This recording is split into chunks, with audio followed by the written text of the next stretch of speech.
Bonjour, nous sommes le lundi 10 juin 2024 et nous allons parler de intelligence artificielle IA en local, avec la possibilité de tester votre PC pour savoir s'il est compatible avec l'intelligence justement en local et donc déterminer sa puissance. Votre PC est-il compatible avec l'IA locale? Voici le test Device Test.ai. C'est un benchmark qui permet de déterminer dans un laps de temps de 3 à 20 minutes, selon le test que vous choisissez, de savoir si votre PC est compatible avec l'intelligence locale. Souhaitez-vous savoir si votre PC gaming est prêt pour l'IA locale? Opera, c'est le navigateur norvégien, annonce son outil DeviceTest.ai, permettant de le vérifier. Ce benchmark est intéressant car l'IA embarquée met le matériel à l'épreuve. N'oubliez pas de vous abonner pour plus de news sur le monde de la high-tech, ainsi que les bons plans également sur mon Twitter. Pour exécuter ce test, il est demandé d'utiliser la dernière version d'Opera Developer. A noter qu'il s'agit du premier navigateur à intégrer des modèles de langage étendu, LLM, locaux. Lors de l'exécution du test, un LLM est téléchargé et divers éléments sont évalués, tels que les jetons par seconde, la latence du premier jeton et le temps de chargement du modèle. À l'issue du processus, le degré de préparation de l'appareil à l'exécution de l'IA en local est affiché. Et donc il y avait trois niveaux et ça prend 3 à 20 minutes. DeviceTest.ai est un benchmark d'évaluation des performances des modèles de langage localisés. Sa durée dépend des spécifications du système et du profil choisi. Le choix du profil est l'étape essentielle du processus car chaque profil fait référence au LLM local qui sera téléchargé et utilisé pour effectuer le test. Alors ici on va voir. Vous avez Normal AI 7B qui fait 5 gigaoctets par défaut.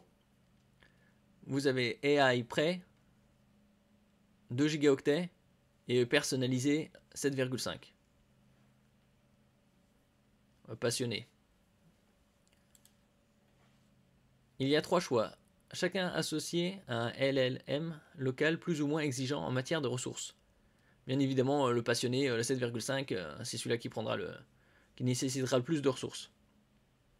Les modèles et les versions spécifiques utilisées sont indiqués, ainsi que la taille des chargements. Donc au moins pour le début, prendre juste la version simple pour voir ce que ça donne.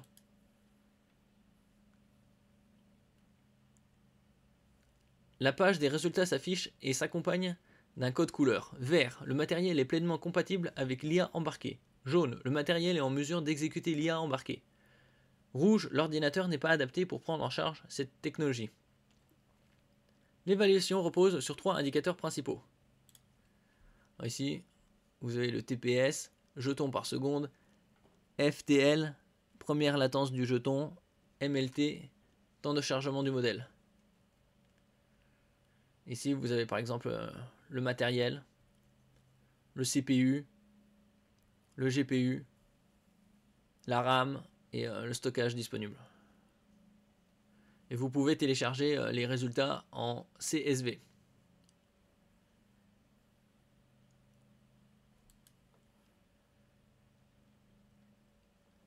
Les TPS, jetons par seconde, en général, les LLM décompose le texte en jetons. C'est la première étape du traitement. Selon le modèle, un jeton peut être un mot, voire une fraction de mot. Dans tous les cas, c'est le composant de base du LLM. Un jeton équivaut à 3/4 d'un mot de longueur moyenne. Et donc vous pourrez déterminer si votre PC, en général, les PC les plus performants, c'est les PC gaming, puisqu'ils ont un GPU dédié, et donc c'est cette partie-là qui a les plus gros scores en termes d'intelligence artificielle. Ce paramètre évalue principalement la vitesse à laquelle le LLM peut traiter les mots anglais composés de 4 caractères, espace compris, par seconde et en tenant compte du matériel utilisé. Le FTL, latence du premier jeton, il s'agit du délai nécessaire au modèle pour générer le tout premier mot après réception de l'instruction. Enfin, le MLT, temps de chargement du modèle. Il s'agit de la durée nécessaire au matériel pour charger le LLM dans la RAM du système lors de sa première ouverture.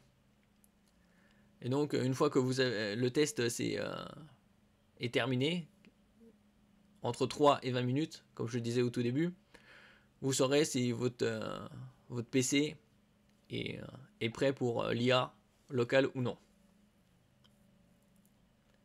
Les résultats peuvent être exportés sous forme de fichiers CSV, tandis que le benchmark peut être partagé à l'aide d'un lien fourni.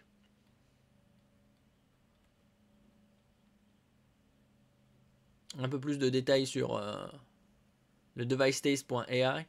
Demande Opera. Donc ça c'est un navigateur spécial. La plupart des gens ont Chrome ou Firefox ou Edge. Comme nous l'avons indiqué, ce test nécessite la dernière version d'Opera Developer.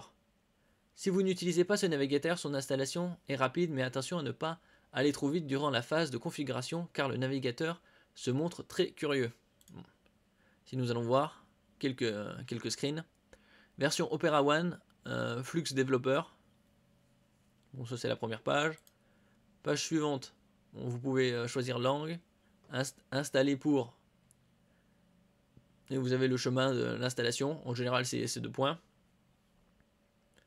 Donc là, faire d'Opera le navigateur par défaut, évidemment, vous décochez si vous n'utilisez pas d'Opera. Importer les signets et les données du navigateur par défaut, également décoché. Aide à améliorer Opera en envoyant des informations concernant l'utilisation des fonctions, décoché. Lancer au démarrage de mon ordinateur, décoché. Vous décochez tout.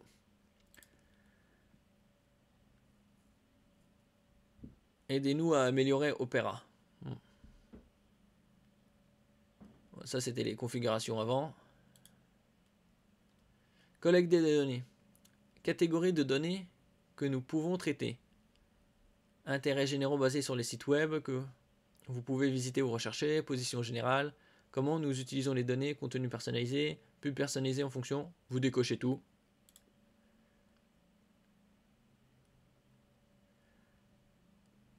Faites un petit tour dans Options afin de limiter l'envoi d'informations concernant l'utilisation de ces fonctionnalités et éviter un lancement automatique lors du démarrage du PC. Le plus important est cependant d'en configurer dans les paramètres de la page Aidez-nous à améliorer Opera.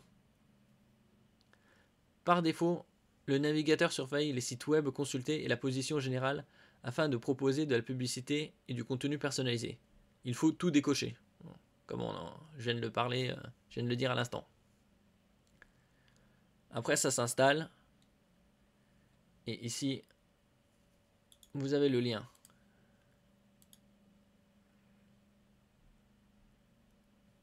Pour tester si votre PC est prêt pour l'IA locale. Merci pour votre écoute. N'oubliez pas de mettre un j'aime, un commentaire, de partager et de vous abonner à la chaîne. À la prochaine fois.